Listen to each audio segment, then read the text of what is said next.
মেয়ে কি কোনো অভিশাপ? মেয়ে হওয়ায় ভেঙে গেল আমার ৮ বছরের সংসার। আসিফ আর আমি দীর্ঘ ৭ বছর ধরে একটা সন্তানের জন্য অপেক্ষা করছিলাম। অনেক কষ্ট করেও আমি মা হতে পারছিলাম না। আসিফ সবসময় বলতো, শিউলি, আমার খুব শখ, আমার একটা ছেলে হবে। অবশেষে আমি সন্তান সম্ভবা হলাম।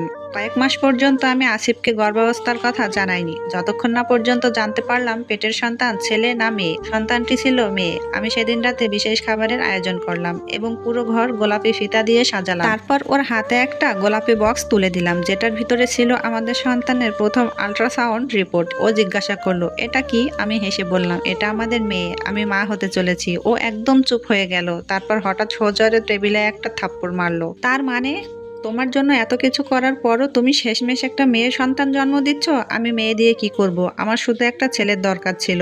আমি অবাক হয়ে বললাম, কিন্তু ও তো আমাদেরই সন্তান। ও ছেলে না মেয়ে তাতে কি সত্যি কিছু আসা যায়? আমি ওকে শান্ত করার চেষ্টা করলাম, কিন্তু আসিফ থামলো না। ও দ্রুত নিজের কাপড় চোপড় গুছিয়ে নিতে শুরু করলো। যাওয়ার সময় ও বলল, এটা মনে রেখো শিউলি, এইসব কিছুর জন্য তুমিই দায়ী। তোমার কারণে আজ আমার ছেলের স্বপ্ন ভেঙে গেল। তুমি আমাদের সংসারটা শেষ করে দিলে। এভাবেই আমি আমার স্বামীকে হারিয়েছিলাম। কয়েক মাস পরে আমার মেয়ে ফারিহার জন্ম হলো। এতগুলো বছর কেটে গেল, আসিফ একবারও আমাদের খোঁজ নেয়নি। আজ আমি আর ফারিহা একটা মার্কেটে কেনাকাটা করতে গিয়েছিলাম। ঢোকার মুখে দেখি একজন লোক ভাঙা একটা বয়ামের পাশে দাঁড়িয়ে চিৎকার করছিল, সব আপনাদের কর্মচারীদের দোষ। তারা বয়ামটা এমন ভাবে রেখেছে যে আমার ধাক্কা লেগে ওটা পড়ে গেল। আমি পাশ কাটিয়ে চলে যাচ্ছিলাম, কিন্তু ফারিহা আমার জামা টেনে ধরলো। মা, ওই লোকটা ওভাবে চিৎকার করছে কেন? ঠিক তখনই আমি তাকালাম আর বুঝতে পারলাম লোকটা কে। সে আর কেউ নয়, সে আসিফ। জীবন তাকে শুধু ধাক্কাই দেয়নি, মনে হলো অনেক বড় বিপদে ফেলেছে, যা থেকে সে এখনো সামলে উঠতে পারেনি। তখন আসিফ আমাদের দিকে তাকালো আর বলল, ও, এটা তুমি আর তোমার সেই মেয়ে? আমাদের দিকে এগিয়ে এসে ও একটা বিশ্রী হাসি দিয়ে বলল, তোমাকে ছেড়ে যাওয়ার আমার বিন্দু মাত্র আফসোস নেই। আমি কোনো উত্তর দেওয়ার সুযোগ পেলাম না, কারণ আমার মেয়ে এরপর যা করলো তা আসিফের মুখের সেই অহংকারী হাসিটা মুহূর্তেই কেড়ে নিল।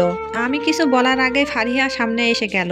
ওর ছোট্ট হাতটা আমার হাত ছেড়ে দিল, কিন্তু চোখে ছিল অদ্ভুত এক দৃঢ়তা। ফারিহা শান্ত গলায় বলল, আঙ্কেল, আপনি এত রাগ করছেন কেন? একটা বয়াম ভেঙে গেলে তো আবার কেনা যায়। আসিফ একটু থমকে গেল, তারপর কটমট করে তাকিয়ে বলল, তুমি বুঝবে না, এসব বড়দের ব্যাপার। ফারিহা মাথা কাত করে বলল, আমি ছোট হতে পারি, কিন্তু একটা কথা বুঝি, ভাঙা জিনিসের জন্য এত রাগ করলে মানুষ নিজের ভেতরটাই ভেঙে ফেলে। চারপাশের লোক চুপ হয়ে গেল। আমি অবাক হয়ে মেয়ের দিকে তাকিয়ে আছি। আসিফ একটু অপ্রস্তুত হয়ে বলল, তোমার মা তোমাকে এসব শিখিয়েছে?